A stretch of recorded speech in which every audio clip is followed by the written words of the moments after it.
restaurant now. I wanna yell out Avengers Assemble, not order up for Ethel. Yeah, we're right up cheeky now. Hello and welcome to another installment of Kavalden's Comic Review. I'm your host, Kavalden.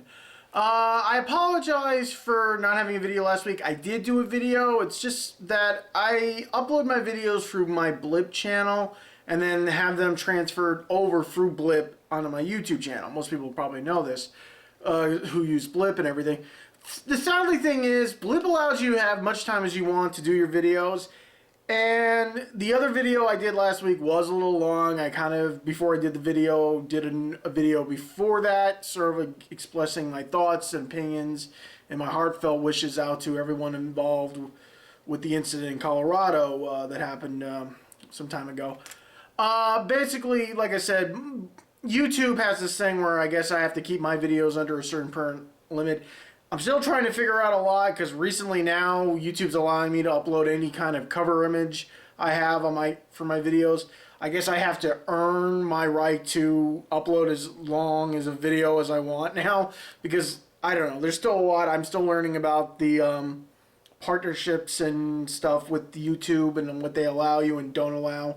But like I said, I'm going to leave the video down in the descriptions in the bottom. So if you want to check that out, it's a pretty good episode. Moving on, I have 3 comics for tonight. We're going to be taking a look at the Savage 6, Part 4 from Venom, issue number 21. Also a new comic from Zenescope, Irresistible, number 1. And finally we close out with Deadpool 58. I'm going to go straight back with Venom. Like I said, the reason why I've been liking this Venom, not because Venom's got his own comic book and I'm a big, huge Venom fan. Mostly enough, I like the fact that Flash is now the new Venom. Mostly enough because one of the reasons why I like it is that Flash, growing up, we've seen him grow up in his whole life. You know, he was a bully, then he was a war hero, got his act together, and got involved with drugs and alcohol, you know, and everything, then, you know, everything that's happened to him.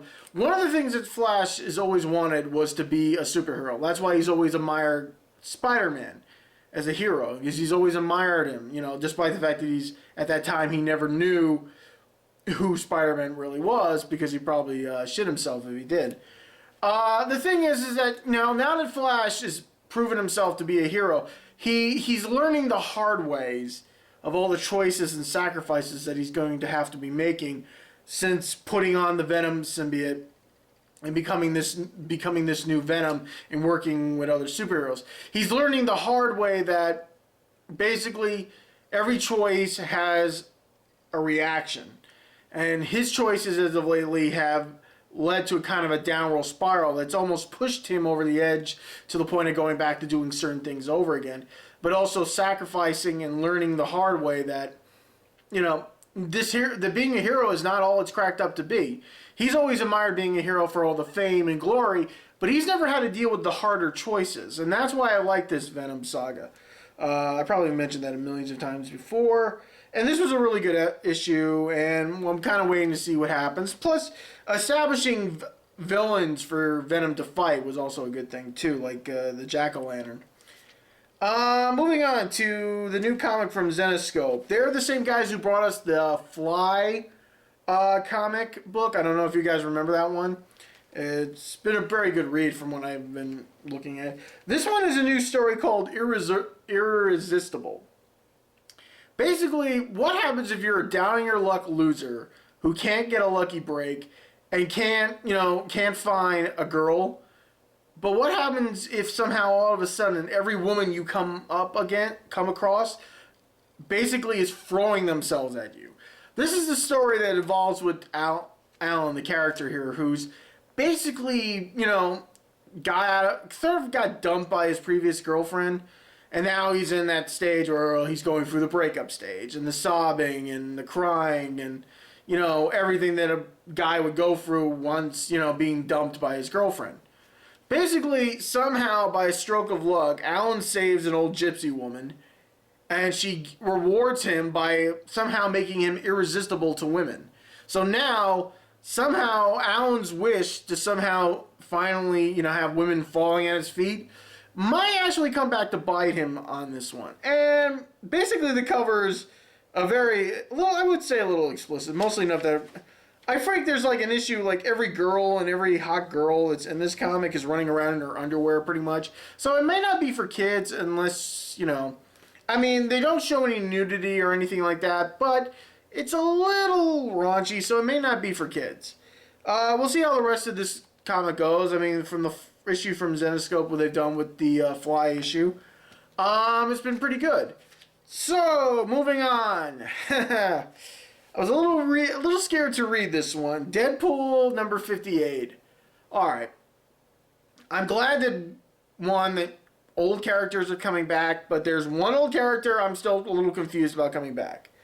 So, apparently enough, in the last issue, we've learned that Black Box now knows that Deadpool doesn't have his healing factor, and now is basically wants to kill Deadpool. But of course, Black Box never really does anything physically himself, since he's strapped to a computer constantly.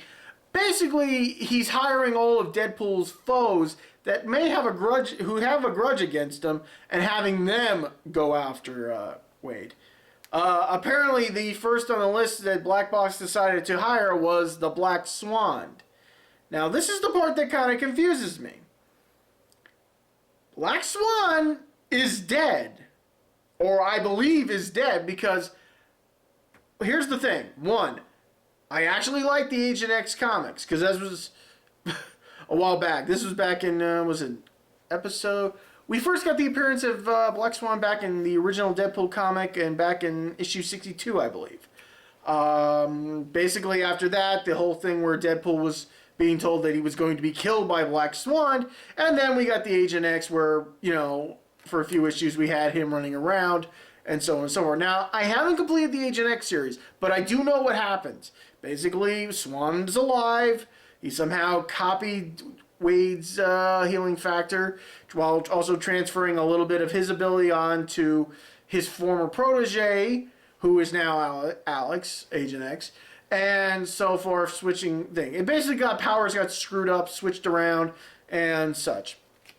So, somehow, I do remember in the last issue, well, even though I do know what happened in the last issue of Agent X, even though I don't have it, that the Black Swan is dead.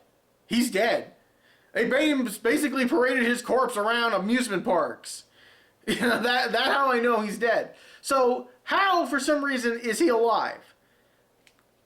I'm a little confused. Now, here's the thing. Just to double check on this, just to make sure I might have missed something, I actually went on the Marvel.com universe website and looked up Black Swan. He is still labeled as deceased.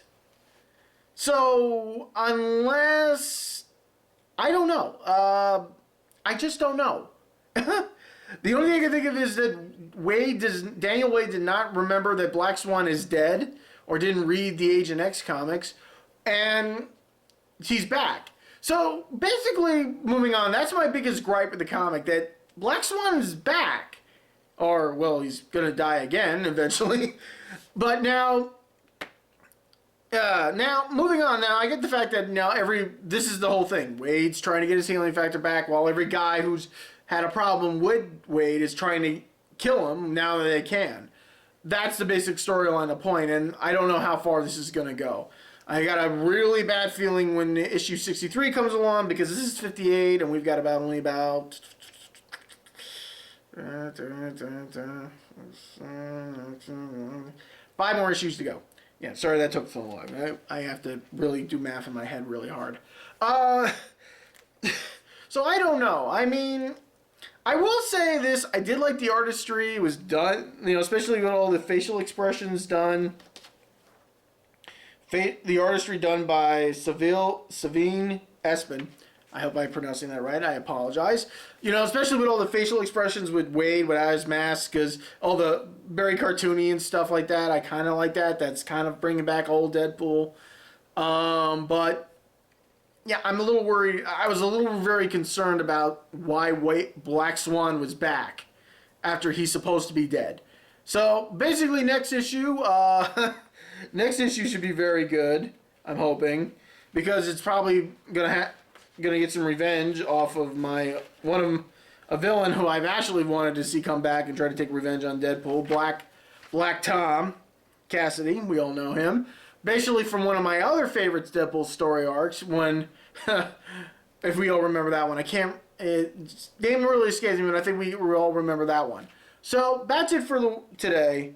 I can only hope that, this was an okay comic. This was a good Deadpool. Basically, a lot of good books out there.